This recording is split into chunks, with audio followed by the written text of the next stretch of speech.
दोस्तों कोर्ट्स में कई बार देखा जाता है कि मामलों की सुनवाई जल्दी नहीं होती। ज्यादातर प्रॉब्लम कहां पर आती है? जब आप बेल लगाते हैं। बेल आप लगाते हैं, एंटीसिपेटरी बेल लगाते हैं, रेगुलर बेल लगाते हैं, इंटरिम बेल पर भी कई बार सुनवाई काफी लेट होती है, तब तक मामला बहुत ज्यादा बिगड़ जाता है। आप अपने मामले की जल्दी सुनवाई कैसे करवाएंगे? क्या है वो तरीका? और साथ में ही अगर मामला जल्दी सुनवाई पर नहीं आ रहा है तो भी क्या रेमेडीज आप ले सकते हैं? उन सब के बारे में आज हम डिस्कस करेंगे अपने इस वीडियो में। अपने केस की आप जल्दी सुनवाई दोस्तों कैसे करवाएंगे, इस सब को जानने के लिए बने रहिए हमारे इस वीडियो के साथ। दोस्तों होता क्या है कि जब भी आप किसी भी केस को कोर्ट में लेकर जाते हैं, ज्यादातर प्रॉब्लम्स कब आती है? जब आप बेल लगाते हैं। बेल लगाने में बहुत सारी प्रॉब्लम्स हैं। आपने इंटरिम बेल लगाई या कोई भी आप ऐसा ऑर्डर चाहते हैं जिससे आपकी सहूलियत मिल सके, आप कोई भी इस तरह का रिलीफ लेना चाहते हैं, कोई भी ऑर्डर लेना चाहते हैं जिससे आपको रिलीफ मिल सके, या फिर आप गए हैं एंटीसिपेटरी बेल लगाने या गए हैं इंटरिम बेल लगाने के लिए, चाहे वो रेगुलर बेल ही क्यों ना हो। कई बार मामले लंबे लंबे चलते जाते हैं, वहां पर जल्दी सुनवाई नहीं होती। ज्यादातर प्रॉब्लम होती है हाई कोर्ट में। और मैं आपको बता दूं, आप में से कोई भी नए वकील साहब है, कोई भी लॉ स्टूडेंट है, कोई भी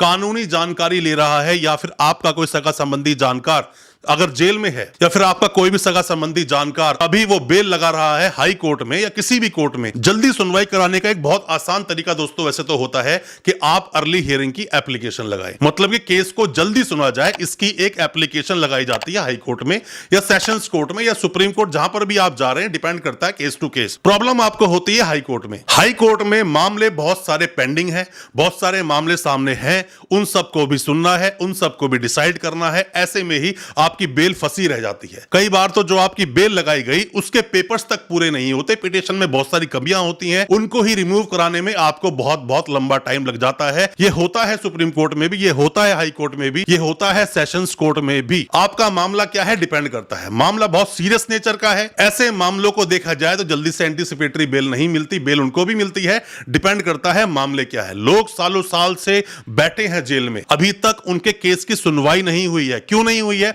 आपने वो अर्ली हियरिंग की एप्लीकेशन लगाई ही नहीं, आपने जल्दी केस को सुनवाने के लिए कोई प्रयास किया ही नहीं, आप जल्दी केस को सुनवाई कराना चाहते हैं, उसके लिए आपने एफर्ट्स लगाए ही नहीं। हो सकता है किसी भी आपके एक मूव से वो जल्दी सुनवाई हो जाए कोर्ट में, आपको करना चाहिए। दोस्तों आप गए हैं एंटीसिपेटरी बेल लेने के लिए, तो आपके लिए बहुत ज्यादा समस्या है। क्यों? आपको पुलिस से भागना पड़ रहा है। क्यों? पुलिस से आपको छुपना पड़ रहा है। क्यों?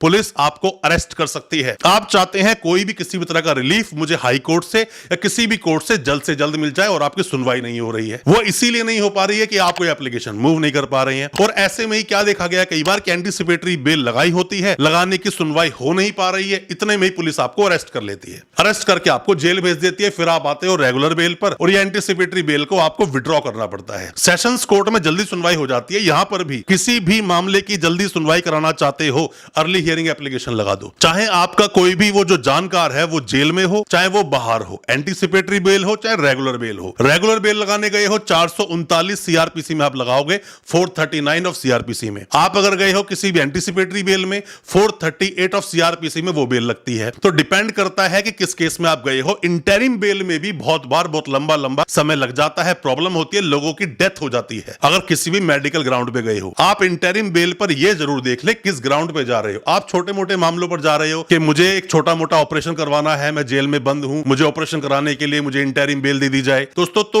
वहां पर जज साहब क्या ऑर्डर करते हैं कि आपको कस्टोडियल ट्रीटमेंट की ऑर्डर मिल जाएगा आपको, कि मतलब कि आप पुलिस की कस्टडी में ही रहोगे, उस कस्टडी में ही आपका ट्रीटमेंट होगा, उस कस्टडी में ही आपको किसी भी हॉस्पिटल में भर्ती करा दिया जाएगा। आपकी वाइफ बीमार है, वाइफ को बहुत क्रिटिकल प्रॉब्लम है, ऐसे में इंटरिम बेल बहुत जल्दी मिलती है। आपका बच्चा बहुत सीरियस है, बच्चे को प्रॉब्लम है, बच्चे का ऑपरेशन होना है, कुछ भी होना है, ऐसे में आपको इंटरिम बेल बहुत जल्दी मिलती है। किसी की डेथ हो गई है, डेथ पर भी इंटरिम बेल बहुत जल्दी मिलती है। दोस्तों ये चैप्टर बहुत लंबा है, अगर हम इस पर बोलने की बात करें बहुत समय तक बोला जा सकता है, बट हमें वीडियोस थोड़ी छोटी बनानी होती हैं ताकि वीडियोस को आप देख सकें, समझ सकें। अगर आप कोई भी नए वकील साहब हैं तो आपको जरूरी है ये जानना कि बेसिक स्टेप्स क्या होते हैं। दोस्तों आप किताबें जब पढ़कर आते हो ना, तो किताबों में बहुत कुछ लिखा है, बट उनमें से कई चीजें कोर्ट में नहीं होती हैं। तो उन चीजों के लिए आपको प्रैक्टिकली नॉलेज लेना बहुत जरूरी है, और वो प्रैक्टिकल नॉलेज हम इस प्लेटफॉर्म पर आपको देते हैं, आप तक पूरी इंफॉर्मेशन पहुंचाते हैं। आप में से कोई भी ऑनलाइन कंसल्टेंसी लेना चाहता है, ऑनलाइन बुक कर सकता है, ऑनलाइन कंसल्टेंसी ले लीजिए। हो सकता है कि आपके किसी भी केस में हम आपको ऐसी एडवाइस कर सके जिससे आप इजीली निकल सकते हैं, या फिर आप कोई भी सलाह लेना चाहते हैं, कमेंट कमेंट बॉक्स में सवाल पूछे, हम आपको उसका रिप्लाई करेंगे। आपका कोई मामला ऐसा है पेचीदा फंसा हुआ है तो भी हम आपकी उसमें हेल्प कर सकते हैं,